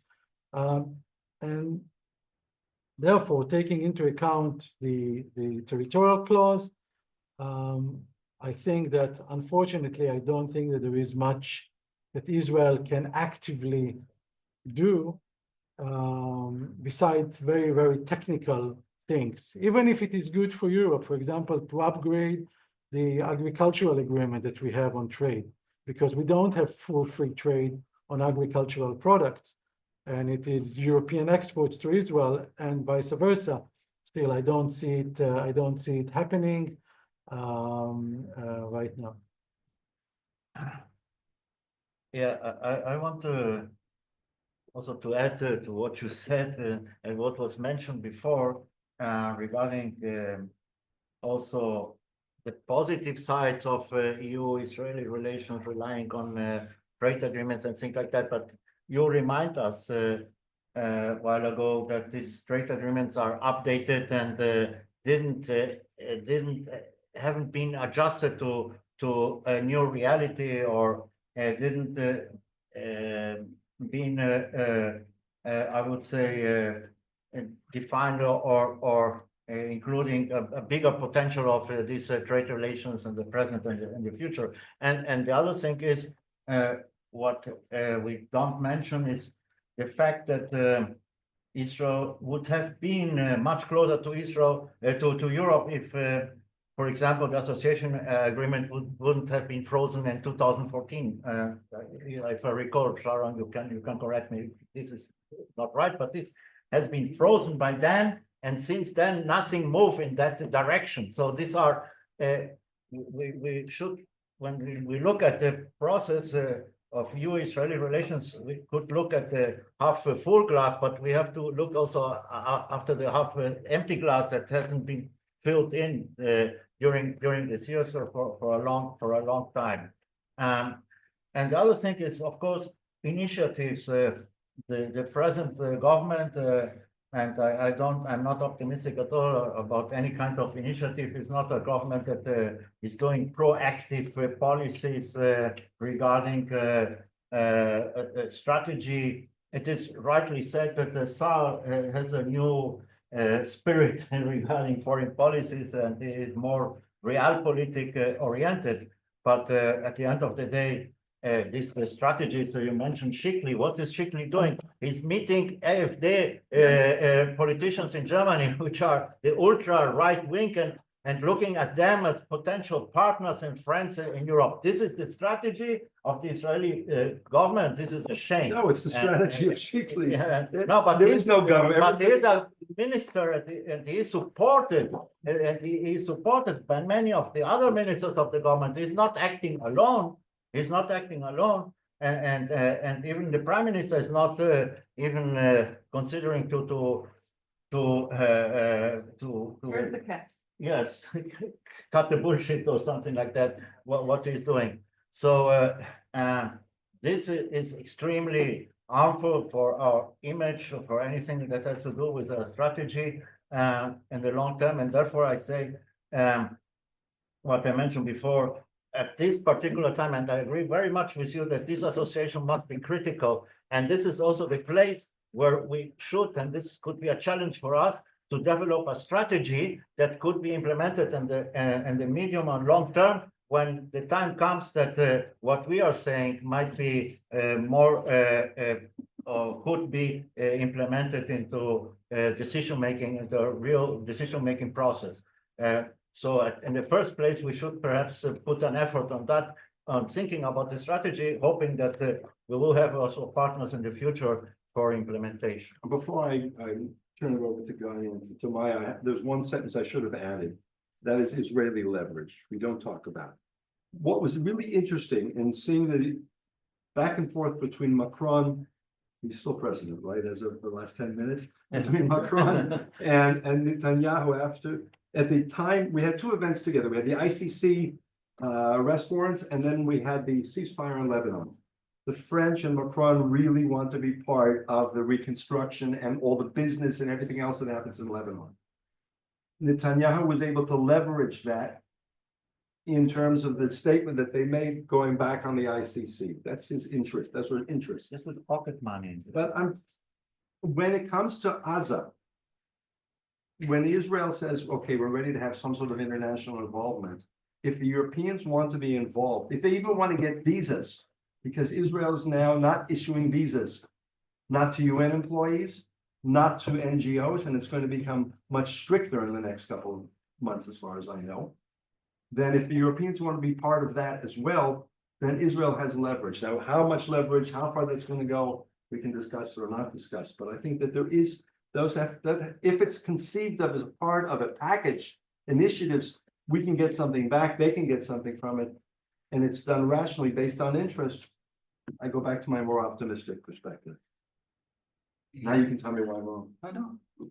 And there were various questions that said a similar thing about the need for a grand strategy, proactive grand strategy towards the EU. And there was an interesting article, I believe, published in 2006 about the need for such a strategy in the European Foreign Affairs Review, if I remember correct. So my conventional answer would be yes, we need a strategy. We need to think in a calculated manner, focusing on interest, putting aside emotions, and drafting this strategy and trying to be as ambitious as possible. If I may say, even think about this mission impossible of full-fledged accession. So that would be the conventional answer. The provocative answer would be that there's actually a strategy towards the EU. When the administration of Netanyahu failed, I wrote this article in the European Foreign Affairs Review. I think in a very non-modest, non-objective manner that it was a good article. And I tried to argue that Netanyahu has a strategy towards the EU. It's an implicit strategy, and the strategy is to do everything in order to dismiss any manifestation of European criticism or involvement. And in order to do that, you employ instruments of divide and rule, and you excessively play the Holocaust card. So there is a strategy, and Sharon asked us to be more critical. So I would say as long as he's our leader, we can work very hard to form strategies, but he would sabotage everything, him personally and him controlled by prime ministers or minister, if I can employ diplomatic terms, minister reflects Jewish supremacy, and if I would not use diplomatic terms, I would say a minister is pro-Jewish terror. So we can work hard to formulate strategies, but we have to get rid of this horrendous anti-Israeli, anti-Jewish, anti-democratic government. And without doing that, we would meet next year and speak about the need for future strategies. Oh, yeah.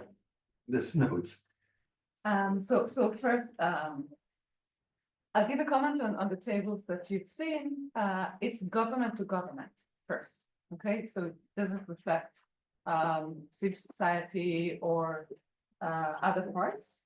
And it's meant to show the realignment of states vis-a-vis the position, because it used to be that the pro-Palestinian camp in Europe was much bigger.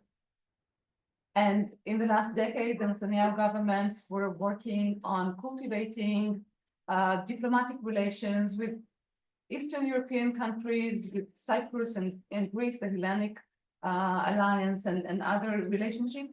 And I think the Ministry of Foreign Affairs, and maybe diplomats, there are a few diplomats here that can correct me, but there was some expectations that those countries will, maybe stick a bit more to the pro-Israeli government side, and I think there was some disappointment there.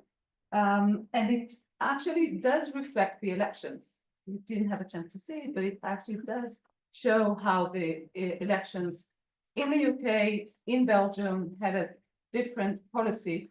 And in that sense, it's right. It is very much, it can change very instantly, okay? So it was giving a snapshot a year after the 7th of October, and it was relating also to the snapshot that Murat Osberg was doing in 2019. But it does show changes that Europe is going through, and it's definitely government to government, and I do not adopt it to the pro-Israel. I completely share your vision. Israel was actually doing a delicate delinkage. So we were speaking a lot about the linkage that was implemented by the EU and Israel since 2009, 8-9, in the decision of Foreign Affairs Council. And Yair Lapid managed to a great extent to do a very delicate delinkage, and Ron, you can probably speak about that further. It was during your time. And there was Creative Europe again on the table, and there was Europol agreement, a really, breaking, it's a really delicate agreement that has to do with intelligence and where is police intelligence is collected, and most of it, or a lot of it, is collected in the West Bank. How do we do that when there is differentiation? So, Yair Lapid and the agreement were to some extent, managing to hold that to some extent. And if the government the government of change wouldn't have fallen, maybe we would have seen advancement in EU-Israeli relations. So that's an optimist. Look, if there's a new government, a sane government, a more liberal government, not a populist, not supreme, Jewish characters, horrible characters like Shikli, like Ben-Gvir, like Smotrich. I'm not going to be polite here. Then there's an opportunity, and the biggest opportunity of all is if we go into normalization and two-state solution. It's not two-state solution in next day or next year or maybe 5 years, right? It could take much longer, and the Palestinian Authority would have to bear, responsibility for a lot of things and to change and to, so the big opportunity is there. And so, Leo, to your question, Israel has said no to EU offer, and that was a special privilege partnership in 2013. We didn't even respond to that. We didn't even bother to comment on this, special privilege partnership that was promised to us because the two states solution was in line, and Netanyahu, wouldn't go there. So we need a new, completely different foreign policy direction. Alfred, I completely agree with your analysis, and that's the third article I didn't show. I mean, 2 articles that today one was published at the IASEI, and I have another one in between. And the next one is going to be here at a journal here, Chabad Tziburi. And it deals with emotion, it deals with public opinion, and we are not doing well in Europe at all. The pro-Palestinian camp has gone bigger, more than the pro-Israeli camp. Most of the Europeans don't care, but when you look at the, how the sizes of the camps, then the pro-Palestinian one has grown bigger, and that does obviously has the effects on elections and so. But my table does show that some of the electorate are actually going in a different position, and therefore, when we try to aggregate it into the EU level, we are coming to try and analyze those different EU institutions. And yes, I agree, Gerald, in the European Parliament after the June election, we see more ECR and more, three Eurosceptic, sometimes you're right populist or right even extreme political parties, but they don't have majority. They don't. The EPP is what I'm talking about mainly. So Van der Leyen, did I say that right? we'll have to see where the EPP is going to go, and I think the Parliament in general is very nervous right now because of that commissioner coming from the ECR. The Italian one, and the EPP is trying to. Does it look to the right or does it look to the left? And maybe things are changing, and we have to follow that. But for the time being, the coalition in the Parliament is the old one. And I completely agree. Kaya Kallas will have to form a majority, not a majority, a consensus in the Foreign Affairs Council, and she can't. So we are down to what the Commission is able to do. And that has to do, and so when things are down to what DG Mediterranean will be able to do, that depends on the authority of the Commission. And then within the budget of the Commission, maybe things can go to one, but those are like mini. I think we should get back together in a year, because I think I have a different perspective, but it's all theoretical, it's all hypothetical, and the way in which the leadership, I go back to Van der Leyen and Kallas and others together, might be able to do something. I think I sort of want to address Hal's question a little bit about. Just last thing, Alfred, regarding your comments on emotions and interests. If we look at post-functionalism, and we see the move from permissive consensus to the dissent, how does it go? מחלוקת מרסנת. Elizabeth Hocha and Gary Marx, if you look at post-functionalism, and constraining the census, we are at the period of constraining the census, and we actually see it applied to Israel. And I think this will remain also under Kaya Kallas. How much it would? I wanted to say maybe 1 minute, very short comments about the attempts of delinkage. So I think that there's a limit to what we can do when it comes to delinkage, and I've hinted about that. I think that there's a limit in the sense that the very DNA of the EU is the linkage between trade and politics, and it would be very difficult to be able to do that. You need to be maybe a Swiss to be successful, but outside of Switzerland, it's very difficult.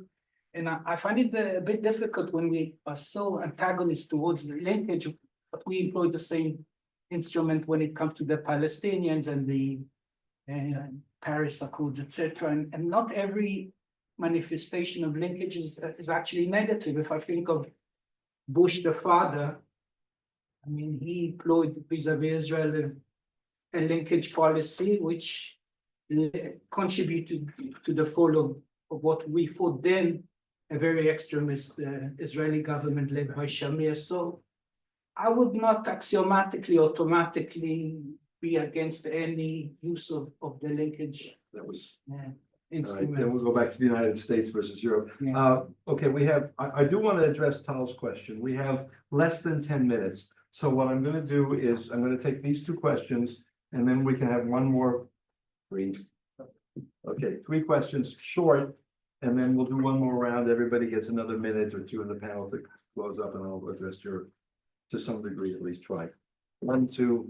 Oh, sorry, you were the first actually. Yeah. Because you were from the previous one. Yeah. Go ahead. Okay, thank you. Introduce yourself to some of us. You don't even know you. Thank you. So yeah, hi, I'm Ariel. I work with Lobby. We work together on I representing. was hoping you were a student, I could say at least we have a couple of students. Yeah, and one of the interesting things actually, when you dig deep into the data of the donations to the European Union, is the decrease in the amount of money coming from EU institutions, 42% of what it was in 2007, if you take inflation into account, versus the increase in the amount member states give, which was increased by 4% if you take inflation into account.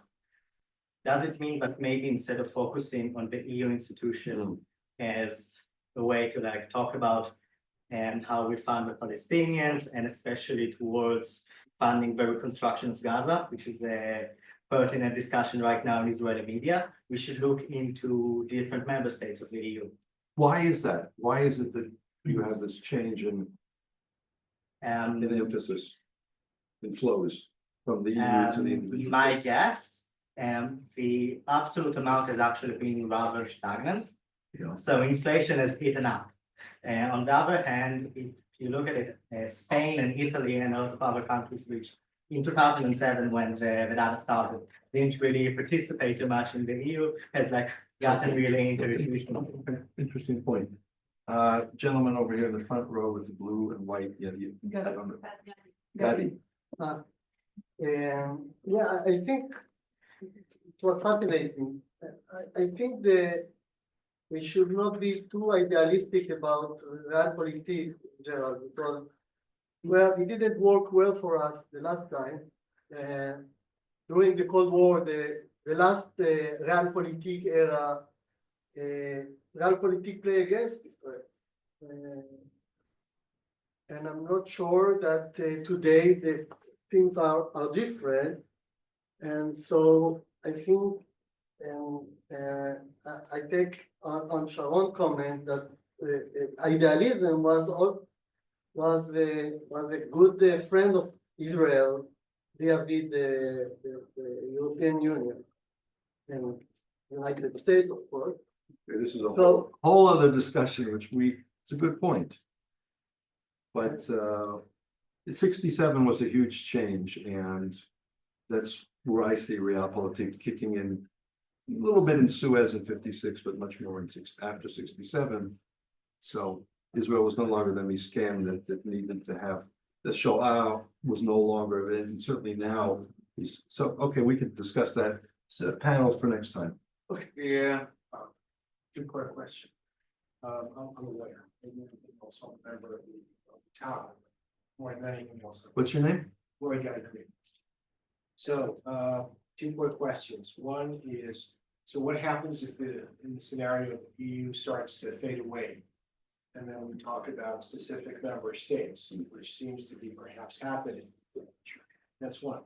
Two, what authority, if at all, do the European courts have in order to formulate a unified policy towards the International Criminal Court? Feel free if that's a different lecture and it's, talk about.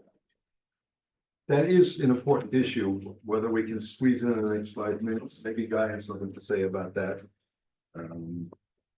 My own policy, which I'm in the process of writing an article, is that the International Court should be, the Israeli policy should be to deconstruct the International Criminal Court. It was a mistake to try to argue on the legal basis because it was all political, but that's again another issue. Okay, I think those are all the questions. So we now each have about exactly 1 minute or 1minute and 30 seconds, maybe 2 minutes. I'm gonna confine my 2 minutes to responding to I thought Tal's question, which also deserves a longer, about the fragmentation of politics within Europe. It kind of also reflects the question, the point that was made about is the EU. Polarization. Sorry? Polarization. Polarization. I guess Okay. fragmentation, something else. Sorry, okay, I wrote down fragmentation, polarization, which is true in, I think, throughout the democratic societies. But it may have more structural implications for Europe. We are the Israel Association for the Study of European Integration. And the future of Europe. I was going to have a whole discussion about migration, was sort of alluded to, and demographic changes and political changes, which are very relevant to Israel. I was in Amsterdam between the real builders government, which is not really the builders government, may become the builders government if they go, and the pogrom. And these issues were very much on the agenda for the people that I was talking to, at least, in terms of the changes and how do we deal with them within each country has its own set of issues. And so I agree that it's an extremely important question. I don't know how policymakers can be serious about trying to project and come up with a series of proposals and initiatives that deals with that in a very, very fluid situation. I think you kind of have to assume some sort of stability based on where you are more or less now and try to work within that framework. But look, each of these countries, who knows what's going to happen in France in the next, let's say, 6 weeks, 6 months, even maybe 6 days. Those are all Time for the Sixth Republic. and the seventh probably too. And so and Germany, all these are key countries that are going to political instability or in the middle of political instability. Ohad, you want to go ahead? I'll do it this way. I'll have my and then Robbie and then your guide will ask you. So actually, as the last questions, I don't have any value, to share, added value to share. Thank you. But I do want to comment on the defense issue that was raised in the previous set of questions. So I've heard a very interesting idea that as Donald Trump is going to impose duties on EU exports to the United States, there would be like two possible strategies for the EU. One is to retaliate, say, okay, you are going to impose us, we are going to impose duties on you. The other one is, as he's considered to be a businessman, is to do a deal with him.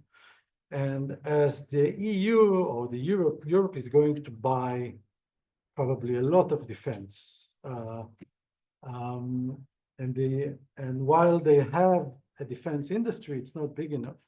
And the US is one big supplier. So one could be talking about linkages is to say, okay, we will make a deal where the EU will commit, or European countries will commit to buy defense from the United States. And in return, duties will be taken off. At the beginning, it may sound a bit, blurry, but this is something that he did in the previous round of administration with China. This is what he said, I'm going to take off duties if you are going to buy from the United States this and this amount. COVID-19 came out, so we didn't materialize. But what I'm saying is that maybe there will be some leftovers for the Israeli industry, but I would not build a whole strategy on it. The US will probably be a much larger player than Israel on this one.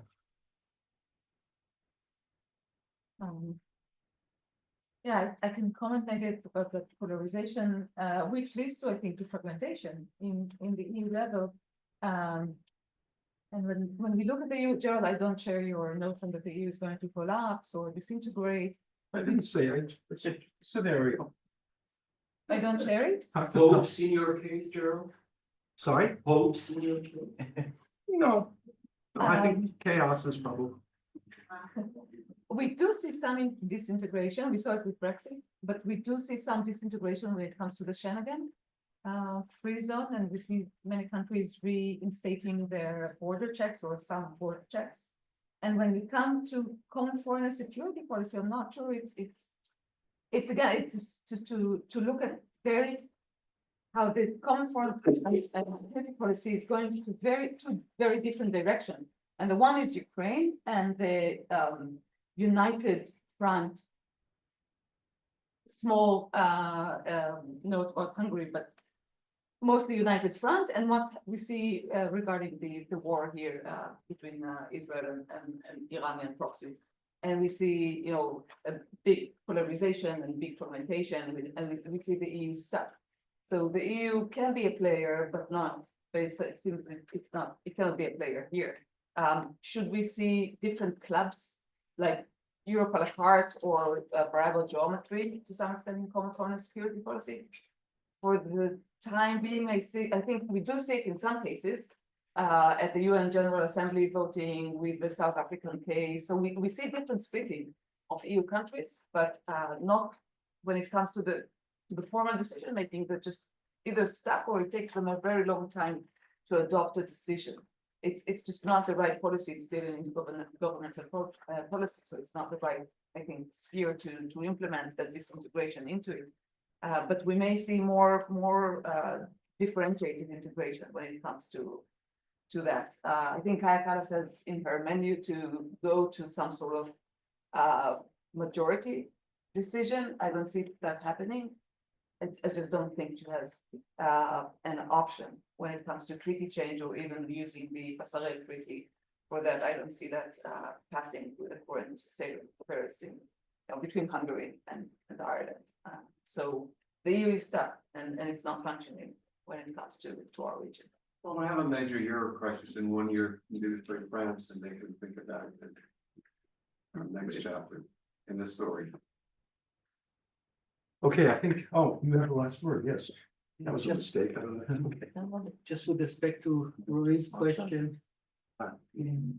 Again, I'm not a prophet, but I cannot see how the EU can formulate a unified position with respect to the ICC or specifically with respect to arrest warrants, and I cannot see how the European courts can rectify this problem.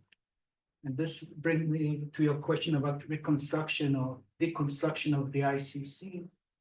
And I would urge you to read the Declaration of Independence 48, a very short and marvelous one-page document. It's on the outside of the building. As far as I remember, it doesn't refer to the word democracy, it doesn't refer to the word Jerusalem, and it doesn't refer, at least explicitly, to God as such. Having said that, it does refer, I believe, 7 or 8 times to international law, including to Israel's commitment to be faithful to the principles of the United Nations.